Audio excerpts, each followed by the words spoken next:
Just want to thank everyone for coming out. I know it's a beautiful night out, and I know we haven't had a whole lot of those, so I do appreciate you guys spending some time with us this evening. So the next topic we're going to cover, as Steven said, is Social Security, and really understanding the flexibility and the options that come with it. Kind of going to piggyback up what Brian said. There's this anxiety and kind of uneasiness about Social Security that people have. So when they go to claim it, not a lot of people take advantage of the options that they do have. And there's a couple reasons for that. Number one is, just like Brian was talking about with the media, a lot of people are unsure that Social Security will be there when they go to claim. So a lot of people take advantage of this. As soon as they get to 62, they claim it because they can, because they don't want to miss the boat. Well, by claiming it early at 62, you're losing a lot of the options that will get you the highest benefit possible. Another reason why for this anxiety is there's no one-size-fits-all claiming strategy. What might work for one couple is completely unsuitable for another.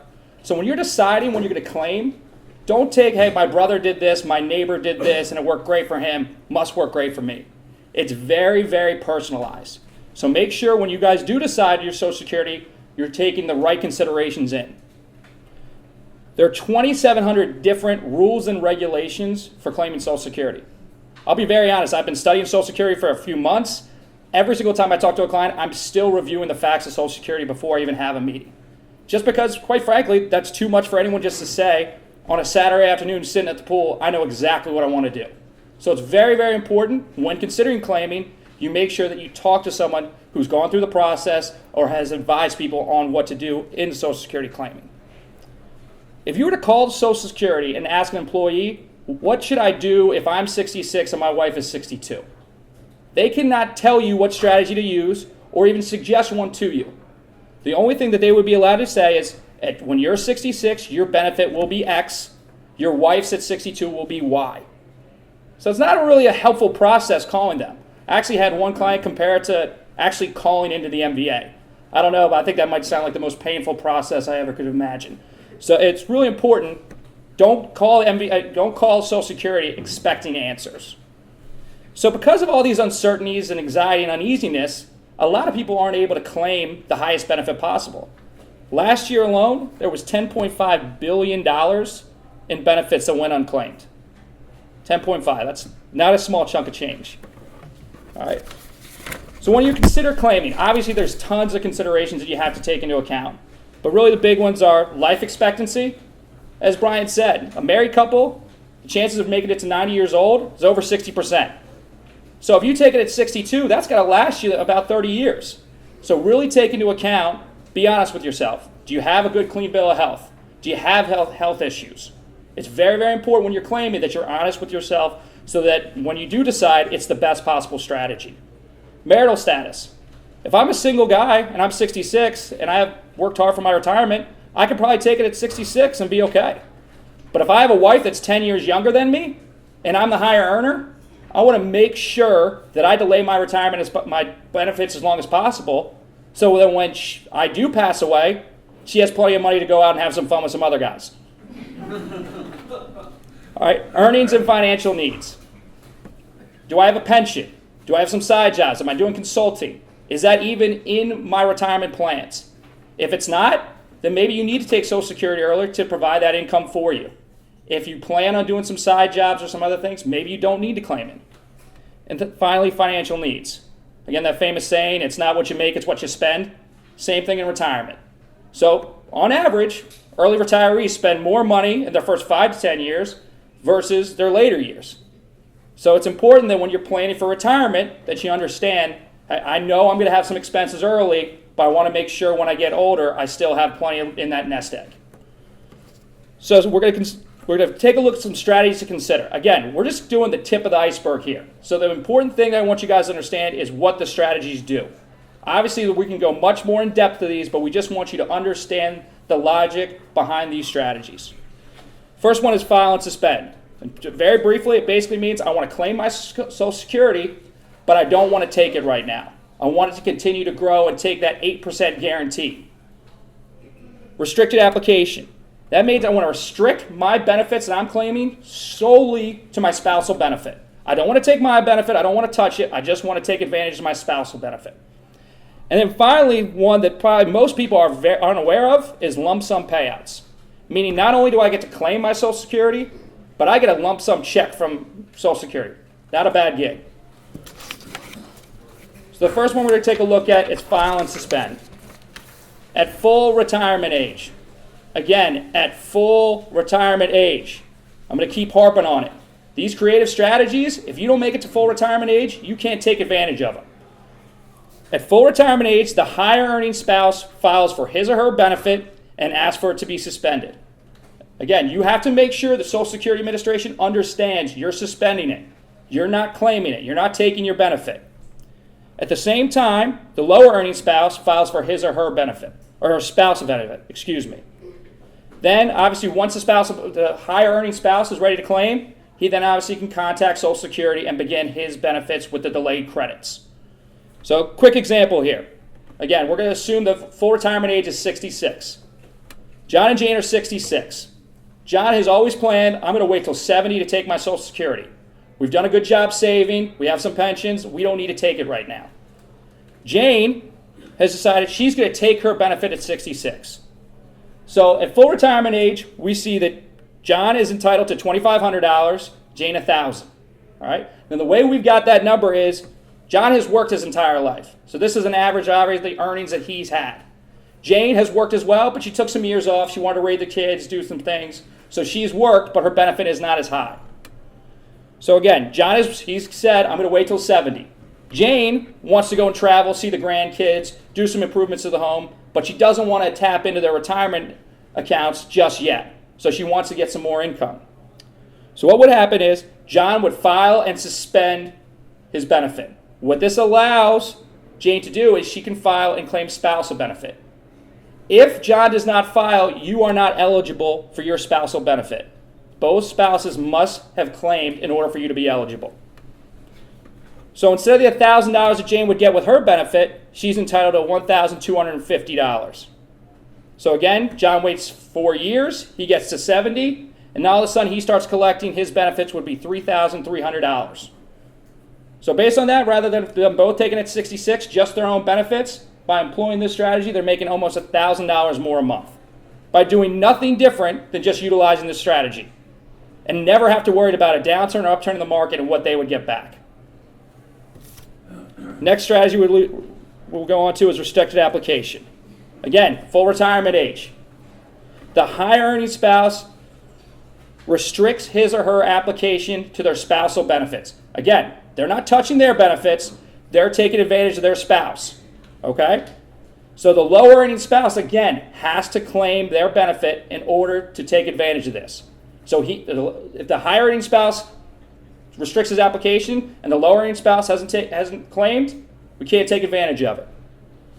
So again, in this example, John is 66, Jane is 66. John's benefit is $2,000. Jane is $1,200.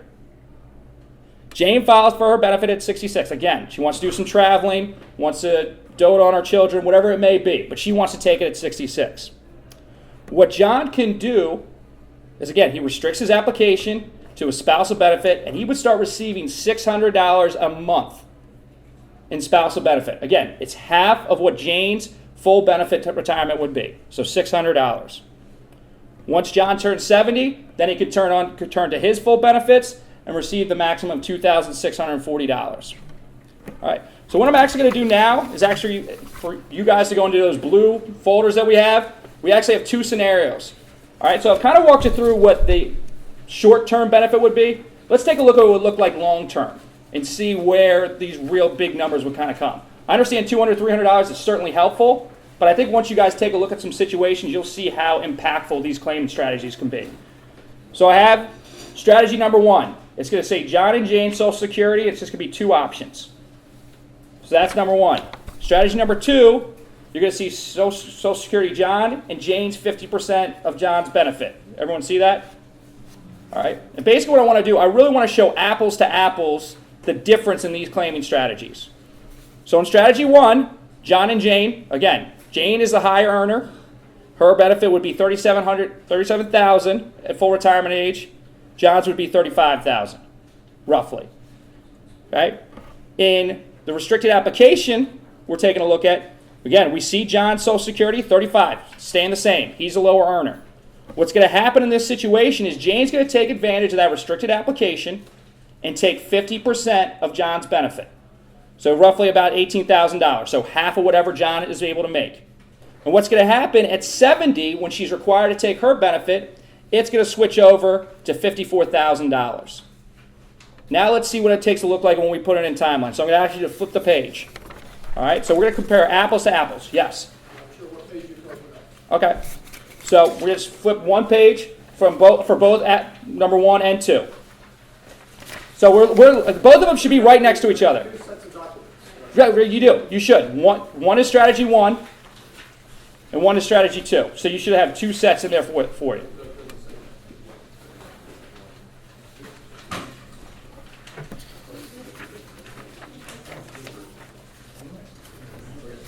So,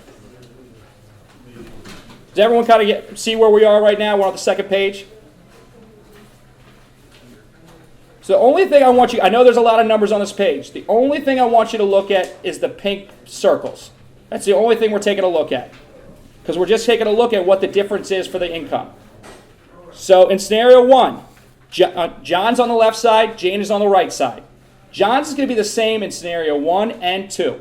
Again, he's claiming his Social Security at 66. Nothing's going to change. In scenario 1, the first box, it's going to be roughly $37,000. First circle, excuse me. $37,000. So this is when Jane's claiming at 66. If you go down 4 years, again, she's going to get that 3% annual increase. It's going to be $41,000. And then finally, when she's going to live a long and healthy life, she's going to get $84,000 when she's 94 years old. All right, so again, she's done a good job. She's getting a good benefit. If we take a look at strategy 2, which is using this restricted application claiming strategy, again, at 66, she's going to take her 50% of John's spousal, or 50% of John's benefit, which would be $17,000. Then again, at 70, she's going to switch to her benefit, which she's allowed to grow 8% each year.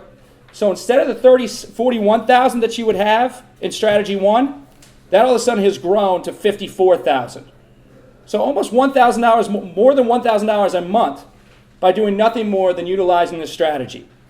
And to even get a better idea of how beneficial this could be, again, living long and healthy lives to 94. At 94, her benefit would be a little over $110,000. So if they lived to 94 years old, she's getting $30,000 more just by using this strategy. All right, we're going to flip one more page, and I'm going to show how this has affected their nest egg and retirement accounts. Again, only focus on the pink circles. I wore a pink tie. Thought that might help. I obviously might not have, but that's okay. So again, we're just flipping the page, apples to apples. So in strategy 1, where they're both claiming at 66, their retirement accounts, they start off with $1 million. At 66 is $670,000. Go down to age 70, it's $652,000. And finally, at age 94, they're going to pass away. Their retirement accounts are going to be worth $1.3 million. So I know, some of you, it might be really important to leave something to your kids, your grandkids, to colleges, whatever it may be. They're going to be able, when you get to this age, you're going to have enough saved in those accounts where that'll be an option for you. Utilizing strategy 2, take a look at it. We're at age 66. Now, in this strategy, because we're not claiming as much Social Security, we're taking more money out of our retirement accounts. So our retirement accounts early in our retirement are going to be lower than versus if we took it claimed at full retirement. So in this scenario, it's $650,000 versus $670,000, so it's $20,000 less.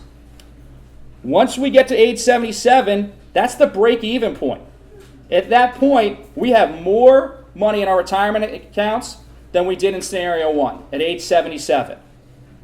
And then obviously if you fast forward to age 94, you're looking at a retirement account of $2 million. So you're looking at a difference of $700,000 by the time you get to 94 just by using this simple strategy. And essentially following what your guys' goals were. Jane wanted to wait till 70. John wanted to claim at 66. So again, there's a ton of benefits that are on the table that people have no idea about and how to utilize them. So it's really, really important for us to get this knowledge in your guys' hands. Well, because you're getting more benefit. We can talk after and I'll go through everything. All right? Let me just say one thing. This is really daunting, and this is the third time we presented Social Security, and we're still trying to get our hands around it. But all of us at Severn have this spectacular software. So if we knew all of your individual situations, we'd be able to present some of the scenarios that you would each need, because everyone in this room would be different. Okay. So what we're trying to do is let you know that it's complex, but we can help you through it. It's very important too. We also want to know that there's many, many ways to go through this. That my sister, her husband passed away. I went through it with her, and she just called Social Security and got a number. And she came to the office and we figured it out for her and got her probably about $600 more a month by doing it the proper way. So it's about planning. That's what Steve James is very believes in. We do in planning, and Social Security is a gold line if it's used properly. Otherwise, it's just going to be you can enhance your value by doing it the correct way. Again, last strategy we're going to talk about. Again, I know I've thrown a lot of information out there, but this is the last one, and I think it's probably the coolest one you guys will find in these three that we've gone over. Lump sum payouts. This is another way that obviously you can not only claim your strategy, but actually get a lump sum check from Social Security.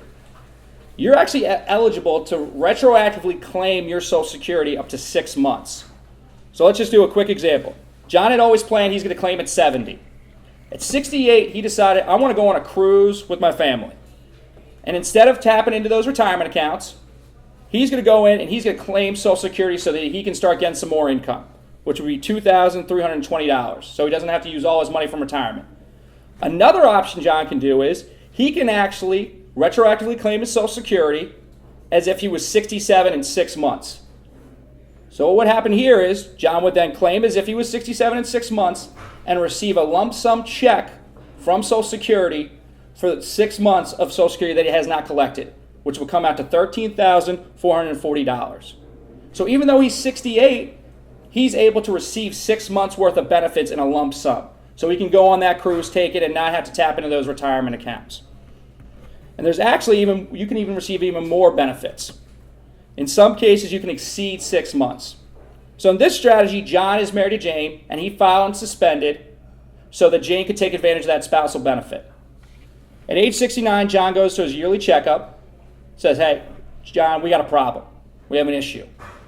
So instead of John being so worried about the bills that he has to pay or anything along those lines, what John can do is retroactively go back to age 66 and claim his Social Security as if he was 66 at age 69.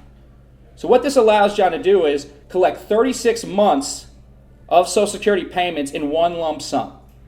Now what that would do, it would move his benefit back to as if he claimed at 66.